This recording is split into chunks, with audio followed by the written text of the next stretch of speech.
Hi friends అందరికీ. ఇగో తోటలో అయితే నీళ్ళు కడుతున్నాం కదా, పైపులు అయితే పగిలిపోయినాయి. ఇగో ఈ నల్ల పైపులు అయితే పగిలినాయి అనమాట. ఇగో తెల్ల ముక్కలు అట్లా కాల్చి అతుకు పెడుతుండే తమ్ముడు. అయితే నీళ్ళన్నీ ఉత్తిగానే భూమి మీదనే పోతున్నాయి, చెట్లలో పోతలు ఇబ్బంది అవుతుందని చెప్పి పైపులు అయితే అతుకు పెడుతున్నాము. 4-5 పైపులు ఉన్నాయి, ఇట్లా వలిగిపోయినాయి. అట్లా కాల్చి అతుకుతుండ అనమాట.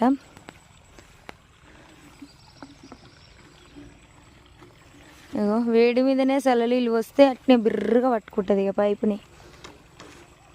నీళ్ళు వేయకపోతే ఇంకా ఎమ్మటే ఊసిపోతుంది అనమాట, పైపుకి అతుక్కోదు.